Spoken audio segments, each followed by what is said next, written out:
네. 이번 2부에서는 그 대한민국 건국의 의의에 대해서 교수님과 말씀을 나눠보도록 하겠습니다.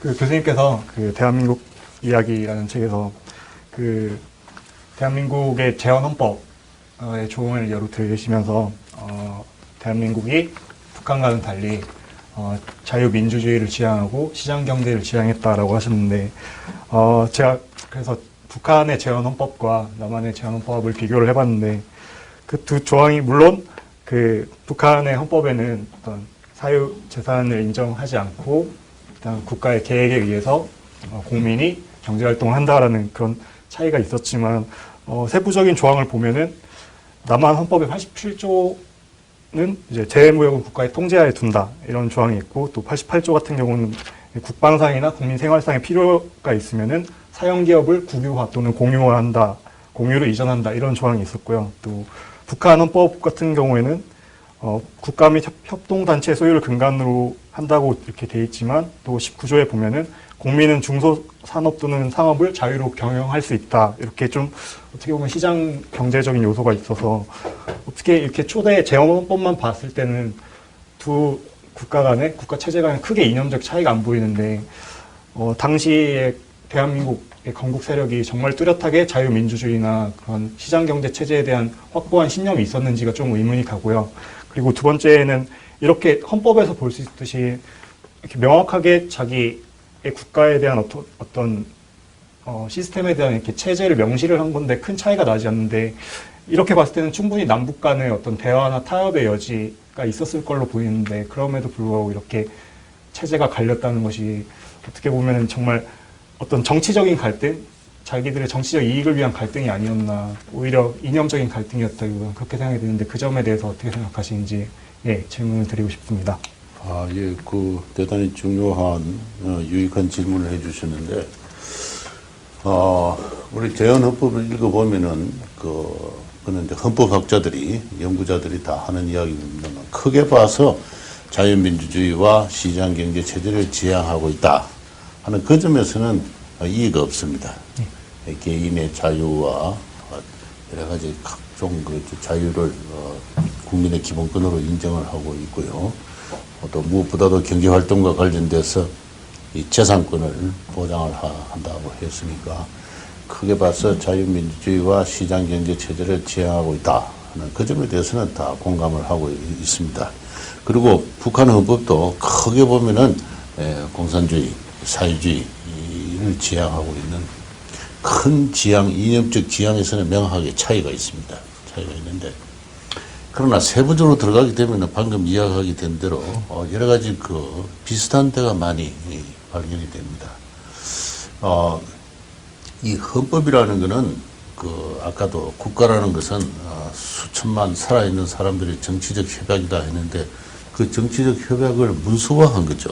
문서화한 것인데 다시 말해서 사회로부터 도출된 것입니다. 하나의 약속처럼 도출된 것이고 서구에서 이 근대 국가가 만들어지고 성모법이든 불문법이든 간에 헌법이 만들어지는 과정을 보면은 이 약속을 도출하는 과정에서 서로 다른 정치적 경제적 이해관계를 갖는 집단 간의 치열한 어떤 정치 투쟁이 있었습니다.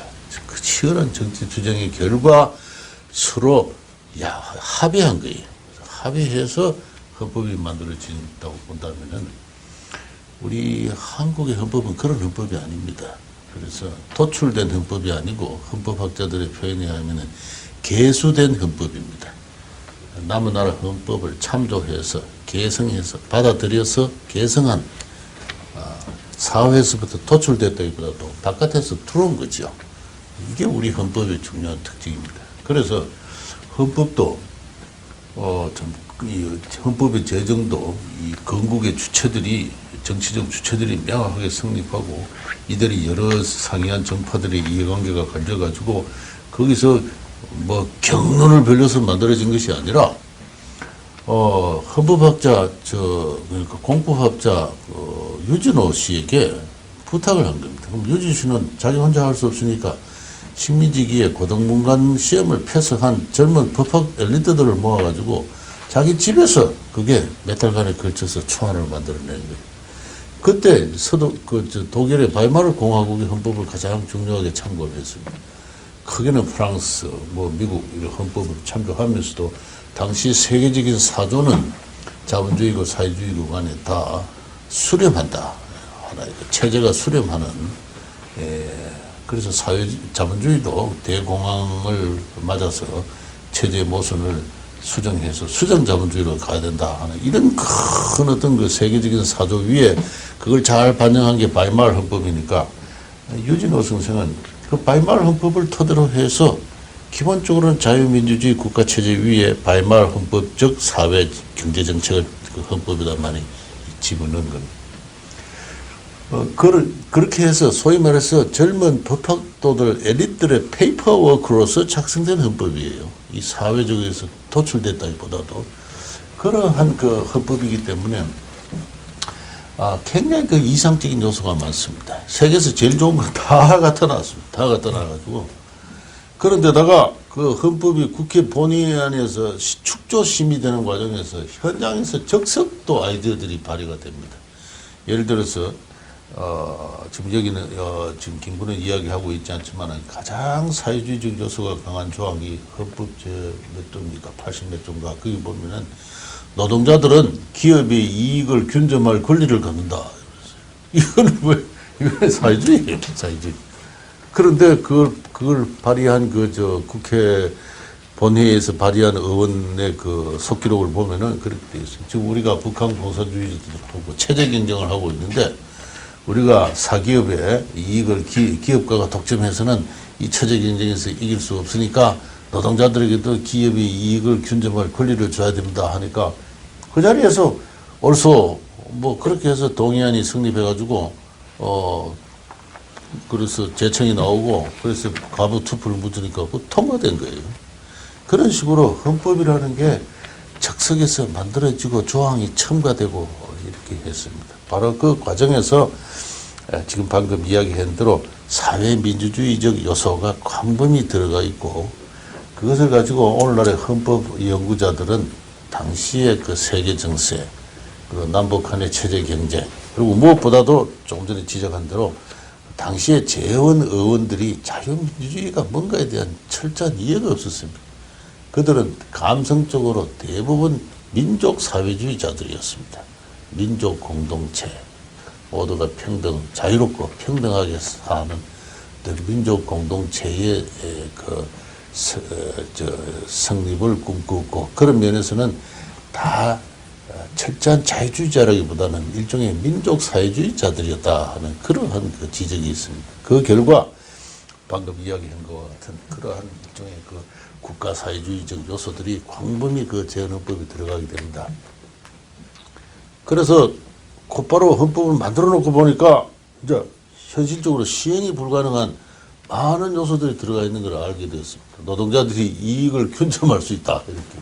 그 다음에 여기서는 사기업을 국가가 필요하면 공기업으로 돌릴 수 있다. 이거는 이제 그렇게 해서 그 미국이 이거는 이런 헌법이 어디 있느냐. 당신들 나라는 도대체 어떤 정책을 갖고 있는 나라냐. 미국이 자꾸 이의를 제기를 합니다. 미국이 한국에 대해서 얼마나 관심이 없었는지 헌법이 어떻게 만들어지는지 한번 들여다보지도 않았어요.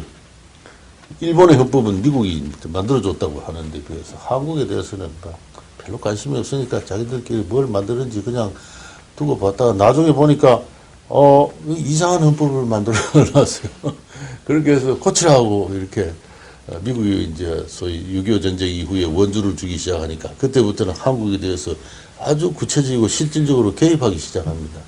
그러면서 헌법 개정 요구를 하게 되고 이렇게 해서 제2차 헌법, 3차 헌법, 4차 헌법에 걸쳐서까지 이 조항들이 다 빠집니다. 빠지고 해서 한국의 헌법이 완성되는 게 64년도. 제3공화국이 63년도입니까? 제3공화국의 성립과 더불어 비로소 그 자유민주주의와 시장경제 체제에 대한 이념이 체계화된 헌법이 만들어집니다. 만들어지고 국민의 기본권도 재헌헌법에서는 국민의 기본권은 법률이 규정하는 바에 따라서 그러니까 국민의 기본권을 일반적이고 무조건적인 권리로 선포하는 것이 아니라 법률이 그것을 보장하는 것으로 그렇게 기본권의 그 보장 범위가 아주 제약되어 있어요. 재헌법에서는.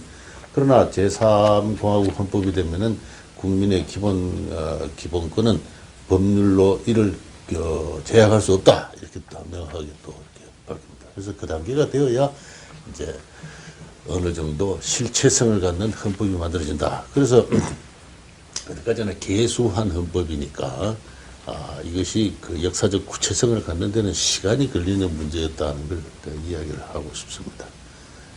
네, 알겠습니다. 다음 질문.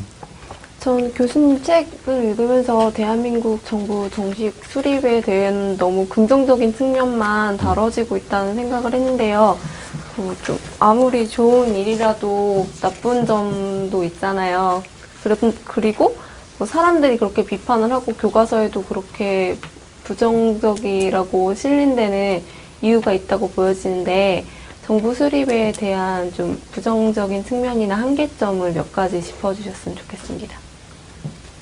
그래요. 그 정부 수립이 갖는 그 폭력성, 특히 공산주의자들과 관련된 정부 수립 과정에서의 폭력에 이제 문제가 많이 비판이 된 것 같습니다. 그 밑에 있는 이야기도 같은 이야기 같은데요. 네, 추가로 질문을 그럼 먼저 할까요? 네. 네. 49년에 1월이 되면 이제 미군이 남한에서 이제 병력을 차츰 빼기 시작하는데 그때 이제 본격적으로 그해 6월에 6월 공세, 이승만의 6월 공세라고 해서 본격적으로 자신의 반대파를 이렇게 숙청하는 작업이 이루어지는데 그런데 뭐 국회에서 프락치 사건이 일어나서 국회 내에 자신의 반대파를 제거하고 또 반민특위가 습격이 당하고 또 그달에 김구 선생이 암살을 당하는 그런 일이 있었습니다. 그래서 그게 교수님의 책에 보면은 이렇게 나라 세우기 스테이트 빌딩이라고 하시는데 나라 세우기의 정치다. 혹은 뭐 이승만의 현실주의적인 정치 기술이라는 표현을 쓰셨는데 이거 약간 제가 봤을 때는 너무 좀 정치적인 어떤 자유민주주의라는 가치를 수호하기보다 이승만 자신의 정권의 유지를 위해서 한 좀 반인륜적인 행위가 아닌가. 이승만이 정치적 명망가라기보다는 정치적인 야심가가 아닌가. 좀 이런 평가를 하고 싶은데 그 점에 대해서는 교수님 어떻게 생각하시는지 궁금합니다. 제가 제 대한민국 이야기 책에서 이승만의 현실주의적 정치 기술이라는 표현을 쓴 거는 아마 반민특위, 반민특위에서 좀 너그러운 처벌을, 관대한 처벌을 요구를 했던 그런 이승만의 입장을 두고 제가 그런 표현을 썼던 게 아닌가 기억을 합니다. 또는 뭐 52년도에 있었던 그 부산 정치파동, 어느 쪽을 두고 이야기했는지 모르겠는데요. 그런데 지금 그 이승만의 6월 공세, 이 표현은 내가 지금 김군한테서 처음 듣습니다. 이게 이제 어디서 많이 나오는 이야기입니까? 제 대학교 이제 교양 강의에서 한국 근현대사를 배웠는데 그중에서 강의하시는 분은 그 역사문제연구소에서 그 연구하시는 분에게 제 강의를 들어서 이런 표현을 들었습니다. 네. 그래요. 그런데, 저는 조금 요 세 가지 사건은 전부 다 이렇게 반민특위의 습격이라든가 국회 프락치 사건 또는 김구 암살의 배후에는 다 이승만이 있고 총체적으로 뭐 직접적이든 간접적이든 그를 기획하고 지시하고 뭐 책임졌다 뭐 이제 이런 뜻인 것 같아요. 네, 암묵적 묵인 이런 것까지 포함해서. 그런데 과연 그런 실증적인 근거가 있을까에 대해서 좀 의심스럽습니다. 우선 그 김구 암살 사건은 이승만과 김구의 관계는 그야말로 오래된 관계입니다.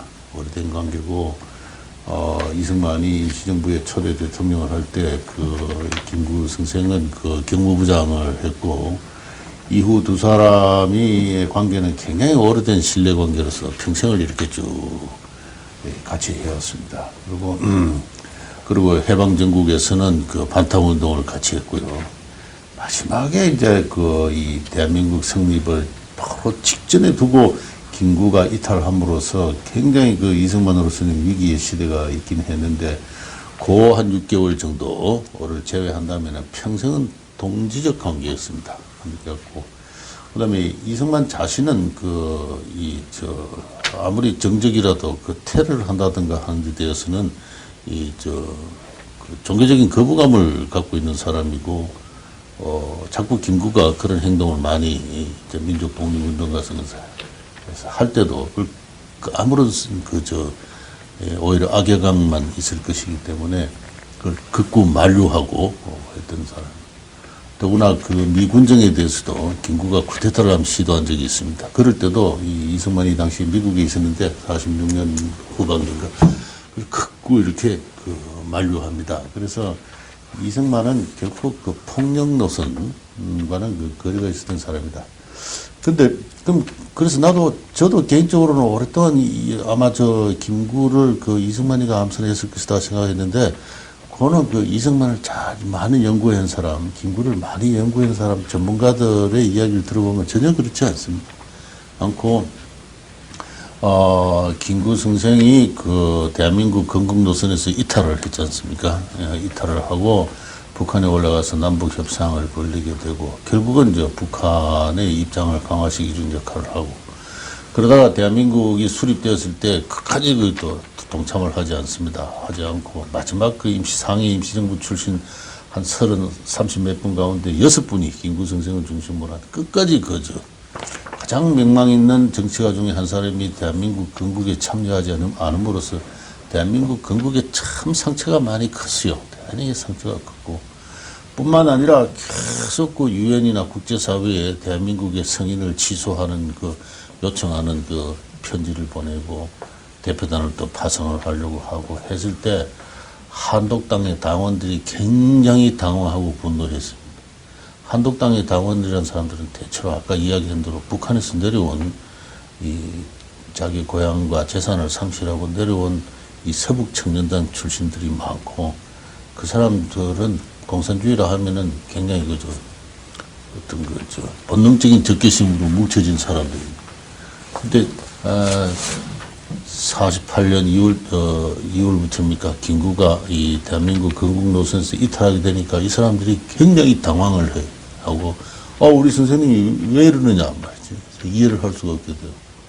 그래서 북한에 다녀온 것도 극구 만류를 했고, 그래도 결국은 북한의 김일성의 공작에 의해서 다녀왔다는 건 나중에 밝혀지게 된 일입니다만, 49년 단계에 들어가게 되면은 당시 상황을 잘 아는 여러 연구자들 이야기를 들어보면 한독당 내부의 젊은 청년 당원들이 누가 먼저 피스톨을 들으냐 하는 것은 시간 문제였다고 그렇게 이야기를 합니다. 잘 알다시피 안도희라는 사람은 한독당 당원이었고, 그날 경구장을 방문했을 때 경호원들이 1층에 앉아 있었습니다. 안도희는 권총을 차고 있었고, 당시 군인으로서 야, 선생님 계시냐? 위에 계신다. 근데 잠깐 몇 번 내려올게. 그래가지고 2층에 올라간 거예요.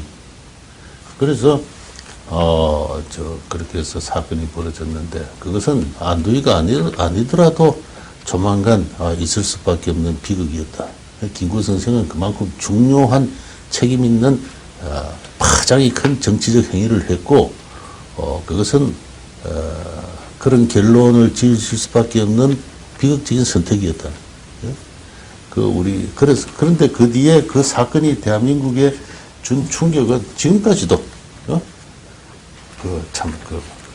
깊은 그늘로 남아있어서 김구 선생의 책임이 굉장히 큽니다. 굉장히 큰데, 최근에 전에 한번 소개했는지 모르겠는데, 이화장에서 나온 김구 선생과 자유중국의 대사 유어만과의 대화록이 마지막에 있어요.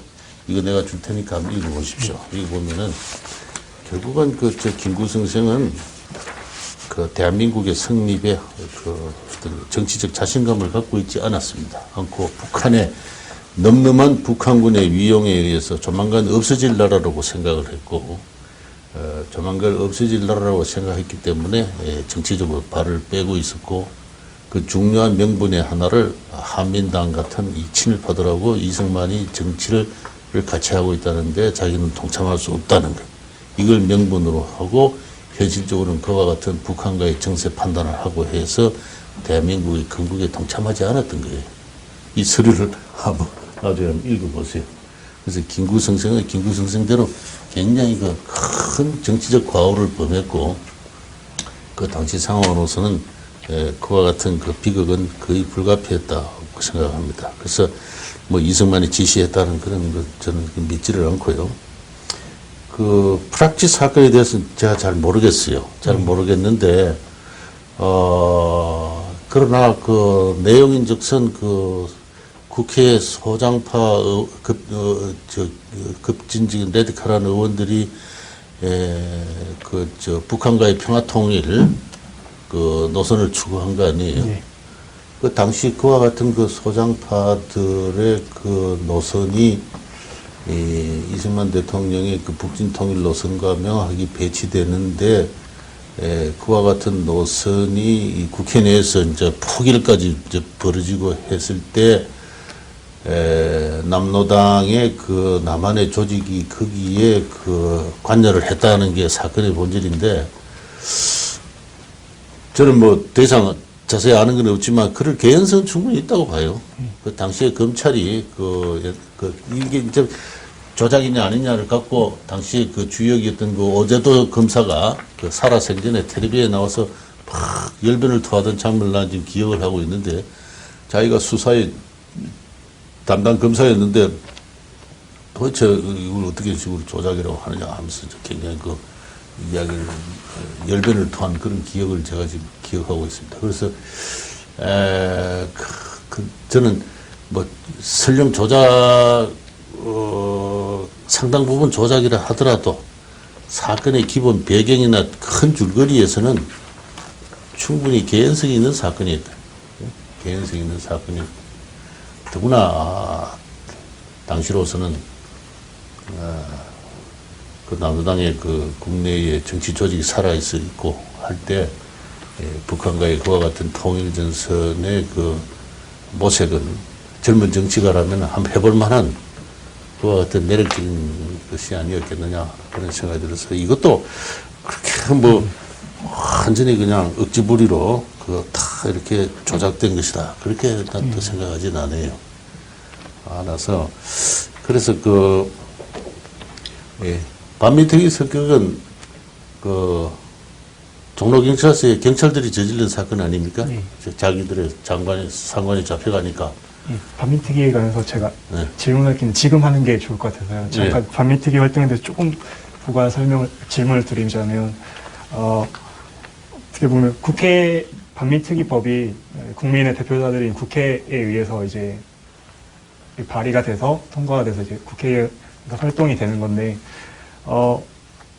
경찰이라면 국민을 대표하는 물론 기관이지만 국회보다는 어쨌든 낮은 국가기구고, 그리고 임명권자인 대통령이 있잖아요. 근데 그런 상황에서 자기의 상관인 대통령의 어떠한 지시나 암묵적인 묵인 그런 건 없이 내가 여기를 습격해도 나의 상관 임명권자가 용인할 것이다, 혹은 뭐 크게 터치를 하지 않을 것이다, 이런 확신이 없이 감히 국회에서 발의된 법안으로 활동하고 있는 그 반민특위를 습격을 할 수 있었겠는가라는 의문이 들거든요. 그래서 누구나가 다 암묵적인 묵인이 있었을 거다라고 생각을 하고 있어서 이렇게 좀 반민특위 활동에 대해서 이승만의 책임을 이렇게 다들 두고 있는 것 같은데, 그 점과 좀 연관을 해서 답변을 좀 해주셨으면 좋겠습니다.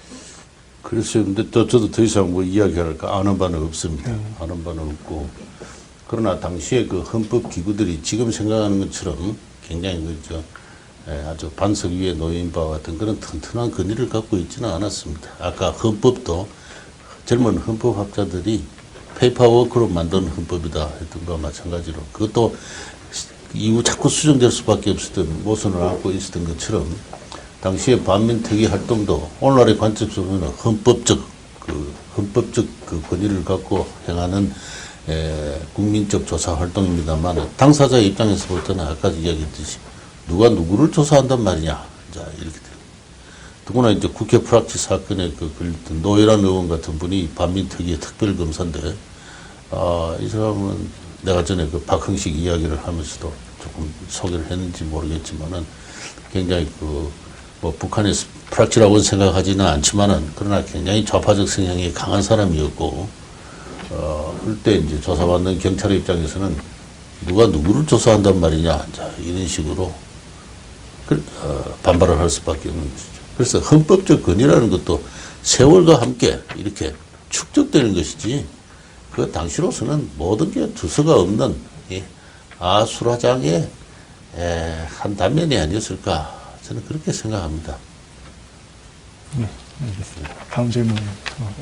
뒷문제 또 하나 또 여쭤보고 싶은 게 이제 특히 이제 이 시기에 있어서 농지 개혁을 빼놓을 수가 없을 것 같은데요. 근데 이제 교수님께서 이제 책에서도 말씀하셨지만 사실 남한의 농지 개혁은 그 이승만 대통령의 어떤 대중 정치를 위한 목적이었기 때문에 또 그런 의미에서 어찌 보면 실제 농민들에겐 더 좀 유리한 쪽으로 된 것이 사실인데요.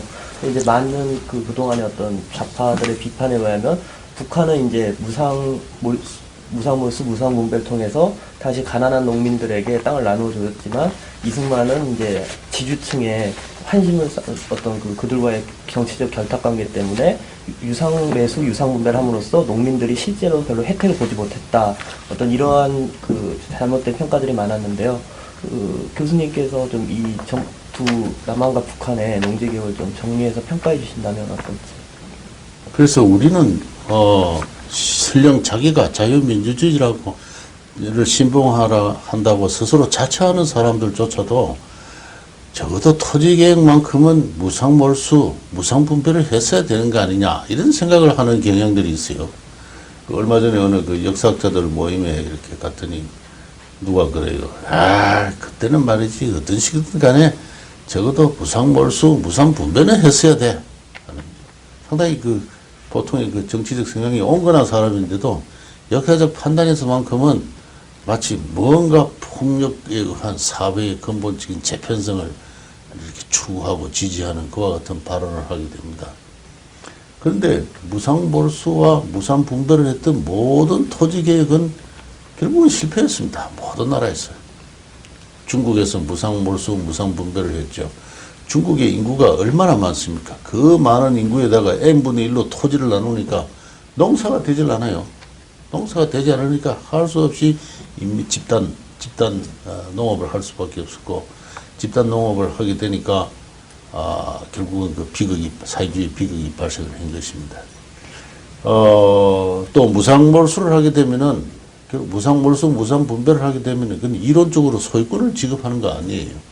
왜냐하면은 소유권은 어디까지나 정당한 대가를 지불하고 취득을 하는 겁니다. 그런데 무상몰수와 무상분배를 하면은 현실적으로 경작지가 생긴지 몰라도 거기에 대한 어떤 처분권을 농민들이 가질 수는 없어요. 결국은 국가가 토지를 소유하게 되고 최고 지주로 되고, 농민은 국가의 토지를 경작하는 일종의 소장농적인 처지에 놓이게 됩니다.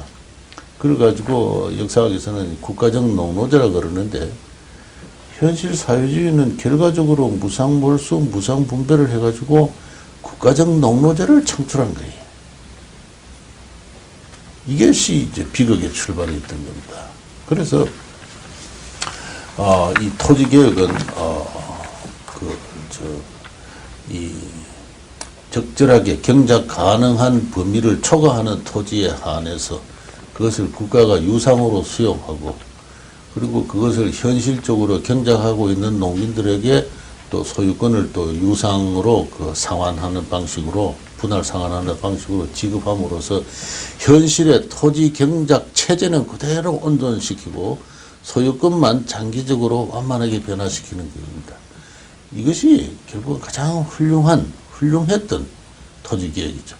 현실의 경작체를 그대로 온전시키니까 소위 생산력을 파괴하는 말하자면 부작용은 막게 되었습니다. 그 대신에 소작을 하던 농민들이 장기 분할 상환의 결과 그것을 자작농지로 확보하게 됨에 따라서 토지 노동에 대한 더 많은 현실적인 유인과 욕구를 갖게 돼서 생산이 결과적으로 증가하게 됐습니다. 그래서 경제학적으로 보게 되면은 유상몰수와 유상분배만큼 소위 농업 생산을 발전시키고 나아가서 농민의 사회적 지위나 권리를 향상시키는데 좋은 방법은 없는 거예요. 그런데 우리는 여전히 아직도 토지개혁만큼은 무상몰수, 무상분배를 했어야 돼 하는 그러한 어떤 개혁의 환상을 역사 속에서 지금도 추구하고 있는 겁니다. 그럼 우리의 오래된 어떤 전통적인 사고방식인지도 모르겠어요. 그러나 그러한 일종의 미망으로부터는 하루빨리 좀 해방될 필요가 있습니다. 그래서 농지개혁은 그런 의미에서는 대단히 완만하면서도 합리적인 장기적으로 농업혁명을 유발시킨 하나의 계획으로서 큰 사건이었고, 무엇보다도 농민들을 자장농지의 소유자로 만들므로써 소위 말해서 대한민국의 국민을 현실적으로 창출한 그와 같은 큰 경제사적 사건이었죠. 마지막으로 이제 교수님 책에서 이제 가장 인상적인 부분이 이제 대한민국의 건국을 문명사적 대전환이다. 그러니까 이제 새로운 문명사가 이제 한반도에 들어선 계기로 보신 건데요.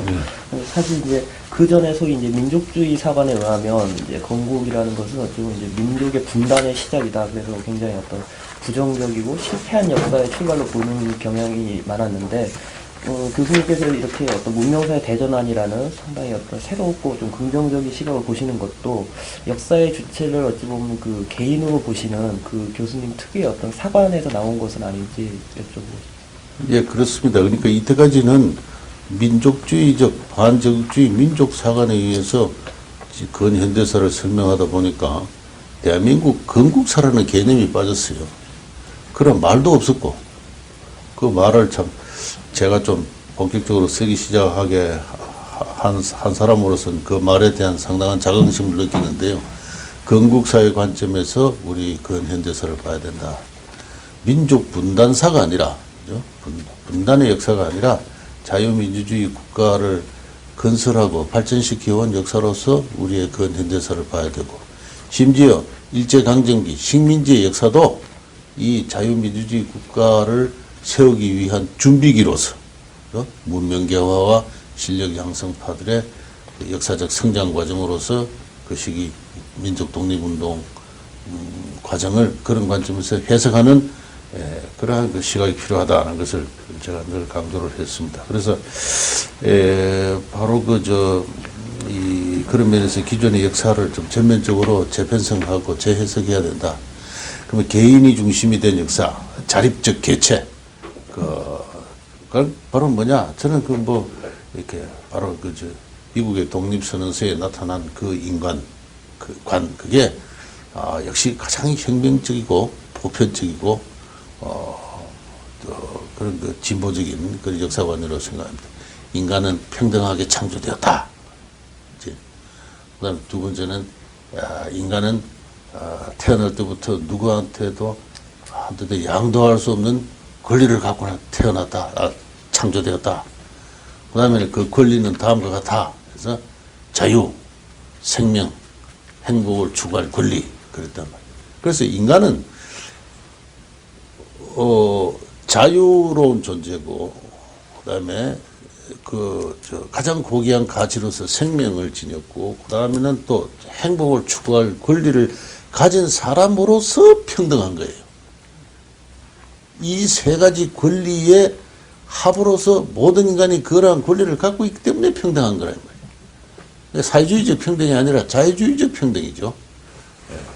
바로 이게 미국의 독립선언서가 이야기하고 있는 인간관인데, 바로 그것이 이제 구한말이 우리한테 수입되어 왔고, 그 수입된 가치에 의해서 대한민국이라는 국가를 세웠고, 그걸 지금까지 우리의 가치로 그걸 정착시키고 실천해오는 그러한 역사였다고 생각합니다. 그래서 그러한 관점에서 우리의 건국사는 1848년 8월 15일에 있었던 건국은 바로 그와 같은 이념에 기초한 국가가 들어선 하나의 큰 사건이에요. 사람들은 너무나 그걸 잊어왔고 경시하고 해왔지만은 그만큼 중요한 어떤 민주주의 혁명과 같은 사건은 우리 근현대사에 없었다. 그 이야기를 하고 싶고, 그를 통해서 본격적인 우리 한민족의 역사가 바뀌기 시작했다. 인간들의 삶의 원리가 바뀌기 시작한 거죠. 그래서 그 문명사의 대전환이 그때부터 본격적으로 이제 벌어지기 시작했다는 게 제 생각입니다. 추가 질문 하나만 더 드리고 싶은데요. 그 민족주의적 사관이라고 그러죠. 민족을 중심으로 한 역사 서술에 대한 문제는 뭐 여러 차례 또 다른 학자분에 대해서도 뭐 제의가 된 적이 있는데요. 그런데 그 민족주의적 역사관을 그럼 해체하고 대안이 뭐냐, 여기에 대해서는 상당히 논란이 많은데, 이제 교수님께서 말씀하시는 이제 문명사적 사관, 이제 자유로운 개인을 주체로 한 역사 서술이라고 말씀하셨는데, 그 제가 어제 좀 찾아본 바에 또 다른 이제 역사학자께서 교수님께서 말씀하시는 문명사적 역사 서술이 결국은 어떤 자본주의나 시장경제, 경제사적 역사 서술이 아니냐, 이런 좀 비판이 있었는데, 어떻게 보면 구한 말부터 뭐 건국 이후를 민족의 개인 집단을 한 게 아니라 경제 발전의 단계를 찾아가는, 그래서 뭐 일제시대 때부터 어떠한 경제적 발전 단계가 있었다는 식으로 이렇게 어떤 경제사적인 관점에서 이렇게 바라보는 게, 그게 결국은 문명사적인 역사 서술이 아닌가, 교수님께서 말씀하신 그게 그런 식의 본질이 아닌가, 그런 식으로 비판을 한 글을 읽었는데, 그 점에 대해서 그러니까 교수님께서 민족주의적 역사관을 해체하고 새롭게 서술하자는 역사 서술 방식이 정확하게 어떤 것인지, 그 학자분이 비판하는 식의 그런 건 아닌지 좀 명확하게 말씀을 부탁드리고 싶습니다. 저는 조금 전에 그 미국의 독립선언문을 제가 이야기를 했는데요. 이거는 경제사적인 그 선언은 아닙니다. 그렇죠? 그러니까 모든 사람은 평등하게 태어났다. 평등하게 창조되었다. 그리고 그들은 조물주로부터 양도할 수 없는 권리를 부여받았다.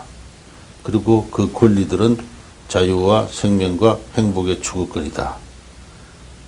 이러한 권리를 확보하기 위해서 정부는 사람들의 협약에 의해서 구성되었다 하는 이러한 그 몇 가지 태제들을, 그거는 경제적인 것만 아니죠. 소위 말해서 근대 인간이, 인류가 발견한 가장 고차의 정치 철학입니다. 이것에 대처할 만한 정치 철학이 바로 이제 막스주의의 그 정치 철학이 있었던 것이죠. 인간은 사회적인 동물이다, 계급적인 동물이다. 계급적인 해방을 통해서 인간은 자기를 완성하고 해방될 수 있다 하는, 그게 또 막스주의적 정치 철학이에요. 지금 우리는 지금 어느 쪽이 우월한지가 이제 증명이 됐습니다. 우리의 우리 조상들이 우리에게 남긴 정치 철학도 있죠. 그 전에 한번 이야기를 했습니까? 우리 모든 인간은 인이다. 인의 본성을 타고난다. 인이란 건 뭐냐? 충이고 효다. 충효제. 이러한 어떤 윤리를 본질로 하는 것이 이제 인이고, 이 인이 스승과 제자 사이에서 나타나면 자유로움으로 나타나고, 부모의 관계에서는 효로 나타나고, 인간관계에서는 충으로 나타나고 하는, 그러한 정치 철학을 또 우리 조상들은 가졌어요. 그것도 우리는 또 하나의 대안으로 놓고 또 생각할 수 있는 겁니다. 그래서 여러 가지 정치 철학을 놓고 우리가 이렇게 비교를 할 때, 저는 이 미국 독립선언문에 나타난 이승만 대통령도 몇 차례 미국 독립기념일을 맞이할 때마다 강조했던 그 자유의 정신, 이것이야말로 현대 인류가 도달한 최고 수준의 정치 철학이다. 이것이 역사를 진보로 이끄는 거예요. 경제 발전도 이끌고 사회를 해방으로 이끌고 하는 겁니다. 실제로 우리 역사가 그렇게 해왔잖아요. 단순한 경제사적 서술은 아니죠. 잘 들었습니다. 이것으로 그럼 2부를 마치도록 하겠습니다.